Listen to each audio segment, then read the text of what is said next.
Hier, Karima, quand on a vu passer ça puis qu'on préparait l'émission d'aujourd'hui, on s'est écrit. Et puis j'ai dit, dans les dents, j'étais pas content de lire ça. C'est pas que j'étais content, mais je pense que c'est un coup dur, puis il faut être capable de se demander pourquoi. Donc, de quoi on parle, là? Au Québec, la musique locale, donc la musique québécoise, a occupé à peine 7% des écoutes sur les plateformes l'an dernier, Spotify, Apple Music, Deezer, name it. Autrement dit, là, seulement 7% de la musique sur les plateformes écoutée par les Québécois était québécoise en 2025. On a un tableau qu'on va montrer là, à ceux qui nous regardent. C'est un tableau avec les différents pays dans le monde, la part d'artistes locaux dans l'écoute en ligne. On voit que l'Inde, par exemple, c'est au-dessus de 75% de la musique écoutée par les Indiens, qui est de la musique indienne. Le Québec arrive très, très bas, là, tout proche de la Belgique, de la Suisse. Et c'est drôle parce que je regardais ça et je me disais, qu'est-ce qui nous distingue vraiment des Polonais? Tu sais, les Polonais, c'est beaucoup plus haut là, dans le classement. C'est un pays où il y a une langue, la langue polonaise, est entourée de d'autres pays où on parle d'autres langues, au même titre que le Québec est entouré de pays où on parle anglais. Et pourtant, ils obtiennent un score bien meilleur. Est-ce que c'est juste le financement, juste la découvrabilité? C'est-tu aussi simple que ça, Karima? Mm-hmm. Ben écoute, si on le savait, on est un peu là-dedans. C'est ce qu'on entend, là. Oui, je pense qu'il y a quand même beaucoup d'éléments là-dessus. Je pense qu'aujourd'hui, avec les fameuses plateformes, il y a la question des algorithmes, hein, qu'est-ce qu'on va mettre de l'avant. Et sais-tu quoi? Parce qu'on en parlait ce matin dans le journal, je vais juste revenir là-dessus, puis je vais répondre à ta question comme ça. Il en parlait notamment donc dans La Presse et le journaliste, donc il commence en disant, bien, si le Québec était indépendant, il serait l'un des pays dans le monde qui écoute le moins de musique de leurs artistes. Puis là, on parle effectivement de ce rapport de la firme Luminate.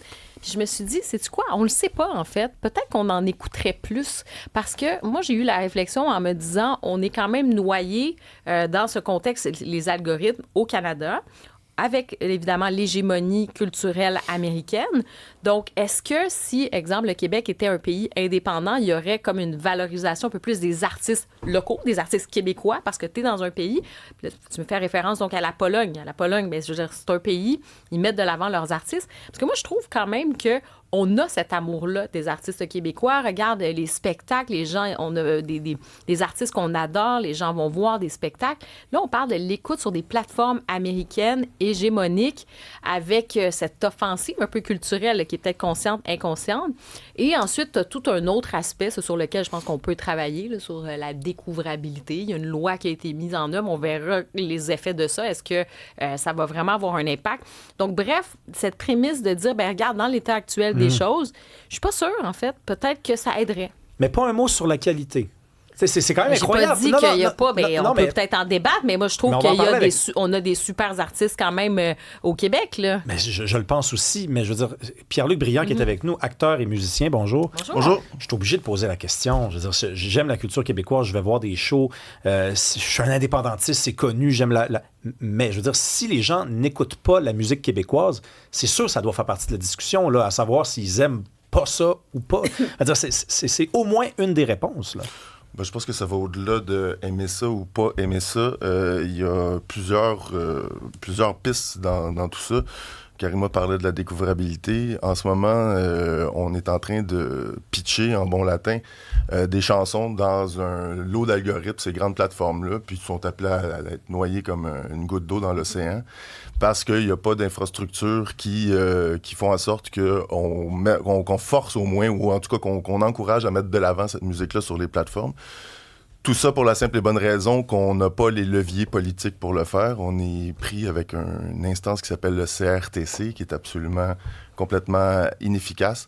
Il y a des petits pays, je voyais dans la liste, pays comme, tu disais, la Pologne, la Suède, qui est à peu près comparable à nous, où ils ont mis en place des leviers qui font en sorte qu'il y a des listes de lecture nationales. La musique est mise de l'avant. Ça ne veut pas dire que on peut pas... ça veut pas dire de forcer les auditeurs à écouter quoi que ce soit, là. Ça veut dire que la musique, elle est proposée. Mais nous, ici, la musique, elle est proposée dans un océan canadien. Et puis dans cet océan canadien-là, nous ne sommes qu'une petite minorité parmi tant d'autres. Et donc, les grandes compagnies n'ont aucune... ils sont pas poussés du tout à mettre de l'avant la musique québécoise. Mais il y a des listes de lecture québécoise sur Spotify. Je veux dire, il me semble... Tu sais, si t'aimes ça, tu l'écoutes. Tu sais, les Cowboys fringants, les gens aimaient ça, ils vibraient avec ça. on n'avait pas besoin de mettre des affiches partout dans la ville pour dire écoutez les Cowboys fringants. Ça venait d'en bas. C'était comme organique. Ben, comme Angine de poitrine en ce moment, c'est organique, ça vient en bas. Ils partent de la baie, quand même. Ils jouaient il n'y a pas longtemps devant 60 personnes. Ils ont été financés par des fonds publics, Angine de poitrine, ou ça a juste frappé l'imaginaire, puis le monde ont fait comme c'est bon, puis on écoute ça? Ben ça, la question du financement par le public, évidemment, toutes les petites nations sont appelées à financer leur propre culture, sans quoi elles sont toutes appelées à disparaître. Nous, on a la chance, en plus, d'avoir une langue qui n'est pas unique au monde, contrairement aux Suédois ou aux Islandais ou aux Polonais même. On a la chance de faire partie de cette grande famille qui est la francophonie. Donc, je pense qu'on pourrait établir des liens diplomatiques beaucoup plus forts à travers l'Organisation internationale de la francophonie, à travers avec la Belgique, nos amis belges aussi, pour favoriser la production d'algorithmes qui favorisent la musique francophone. Moi, je verrais plus ça comme aller vers la musique francophone que la musique nécessairement uniquement québécoise. Mais il y a aussi une question d'éducation là-dedans.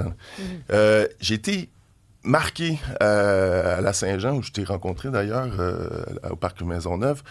Quand M. Vigneault est arrivé sur la scène, il y avait beaucoup de jeunes qui étaient là, puis qui scandaient le Québec, un pays. Et puis quand il est arrivé sur la scène, on s'est mis à chanter « Ohé, ohé, ohé ».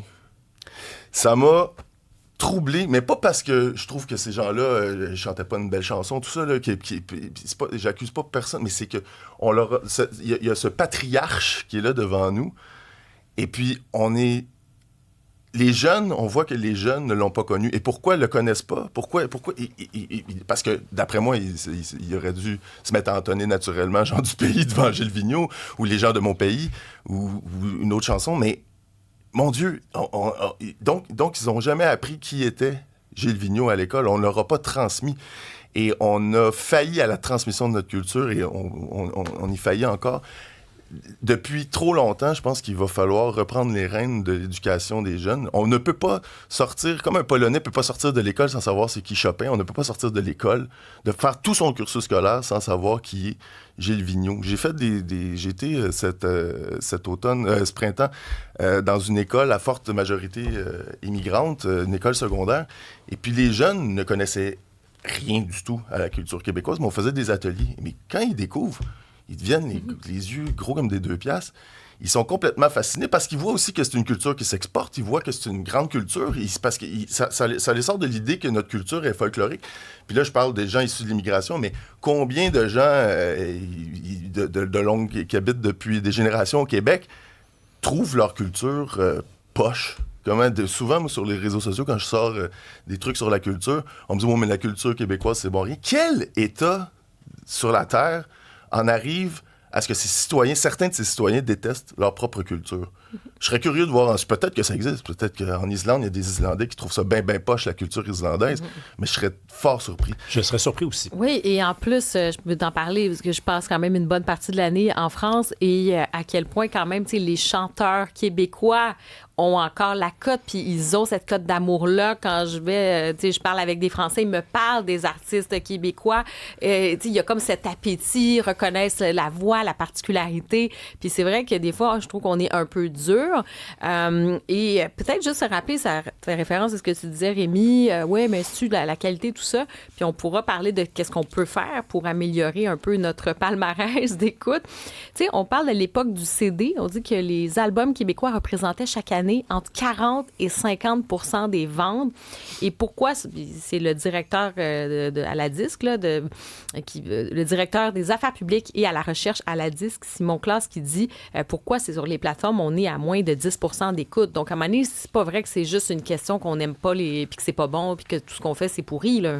Non, c'est que l'industrie est encore formatée sur un modèle du temps des micro-sillons. Je suis en ce moment à la table de négociation avec mes amis de la disque comme porte-parole de l'UDA, puis on est en train de renégocier une convention qui est échue depuis 1997. Et là, OK, oui. Donc, on voit que donc tout le modèle est fait. Il y a encore le terme autoroute de l'information dans l'ancienne convention. Donc, ça, c'est un exemple, mais toute l'infrastructure est modélisée sur l'ancienne modèle de vente de disques. Et puis, ce qui arrive aujourd'hui, c'est qu'on finance beaucoup la création, la production, mais on finance très peu la promotion. Donc, il va falloir changer de modèle. Puis ça, je pense qu'il va falloir s'asseoir tous ensemble parce qu'il n'y a pas de solution miracle. Il va falloir s'asseoir ensemble, mais aussi avec la société civile, avec les jeunes. Qu'est-ce que les jeunes... Où ils sont, les jeunes? Il faut aller les trouver où ils sont. Il faut les inciter à aller voir leur musique. Tu sais, puis il y a des phénomènes, je pense à Kinji. C'est un phénomène qui frappe beaucoup les jeunes, j'imagine, de 12 à 25 ans. Là. Mais attends, quand il fait un spectacle, lui, c'est plein. Mais je sais, mais moi, j'ai l'air du méchant, là, mais c'est parce que je sais que ça existe. Ça doit exister à la table si on veut comprendre un phénomène. Je dis pas que c'est le facteur dominant, la qualité, mais si on décide de balayer ça du revers de la main en se disant on ne regarde que les deux autres facteurs, on n'aura pas la solution à ce problème-là. Il y a une artiste que je nommerai pas, c'est pas grave, on n'est pas obligé de la nommer, mais il y a quelques mois, elle a fait une sortie pour dire qu'elle n'était pas capable de vendre des billets et elle a dit « je renonce à ma carrière ». Et quand elle a essayé de comprendre ce qui lui arrivait, elle était à dire, les billets, avec les salles, c'est rendu compliqué, c'est rendu que c'est difficile de vendre des billets pas trop chers. Il n'y a jamais eu une partie de son explication qui reposait sur la qualité de ce qu'elle faisait, alors même que c'est une artiste qui a fait la tour. Je l'ai vu, moi, je l'ai entendu à la radio, je l'ai vu à la télévision, dans tous les talk shows. Tout le monde sait c'est qui au Québec, cet artiste-là.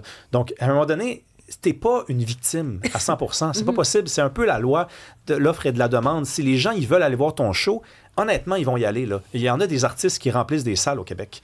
Je veux dire, c'est parce que le monde, ils veulent aller les voir. C'est sûr, ça fait au moins un tout petit peu partie de l'explication. Mais Pierre-Luc Briand, on parle de cette transmission-là. Rémi fait référence au fait qu'il y a peut-être la qualité, peut-être pas toujours au rendez-vous. Y a-t-il un lien entre notre capacité de transmettre notre histoire, notre culture, nos artistes, au fait que peut-être la production aussi, elle est aussi bouleversée quelque part.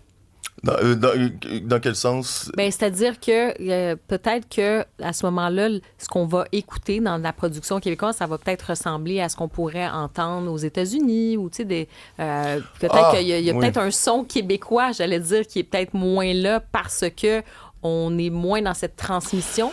Écoute, moi, je veux pas juger du tout parce qu'il y a toutes sortes de sons. Puis le problème, justement, on en revient au problème de découvrabilité, c'est qu'il y a plusieurs perles qu'on ne découvre jamais parce qu'ils sont noyés dans le lot d'algorithmes, parce qu'on n'a pas mis les efforts de promotion sur cette musique-là.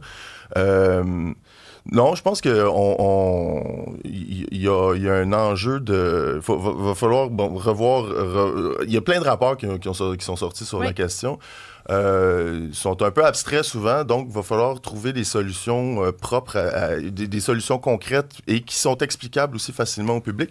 Concernant la qualité, moi je pense qu'il y a eu encore un problème avec nos radios. Puis là, je veux pas juger de la qualité, mais sauf que les radios sont de plus en plus formatées. Ce qui fait que des choses que tout le monde écoute ne passeront jamais à la radio. Et ça, je me suis jamais expliqué qui faisait les listes de lecture dans certaines radios commerciales. C'est souvent la qualité en pâtit. Souvent, c'est des artistes dont on n'entendra jamais parler, qui prennent la place d'artistes qu'on pourrait faire découvrir. Il y a peu de risques qui sont pris aussi. Il y a peu d'artistes qui sont mis de l'avant ou qui sont un peu champ gauche. Et le pire dans ça, c'est que ça devient comme ça un peu à la radio d'État, à Radio-Canada. Qui s'est mis un peu à être formaté et dont le mandat serait de faire découvrir des choses un peu plus champ gauche aux gens. Et Pierre-Luc Briand, vous aviez écrit d'ailleurs une lettre ouverte il y a quelques mois de ça. C'était concernant la télévision, mais vous disiez on devrait avoir un vaste Télé-Québec avec une plateforme où est-ce qu'on pourrait justement découvrir des contenus québécois. Est-ce que c'est un peu ça, cette révolution qu'on a besoin aussi pour la musique? Déjà, un des grands problèmes, c'est qu'on fait affaire... pour nos propres plateformes, on a une multiplication des plateformes qui coûtent tout de l'argent. Puis c'est pas vrai que les gens vont se désabonner de Netflix pour s'abonner à une plateforme québécoise. Il faut être réaliste. Donc, si on pouvait agréger toutes les plateformes en une, quitte à ce qu'elles restent payantes, mais au moins qu'il y ait une porte d'entrée pour la culture québécoise. Il y a une super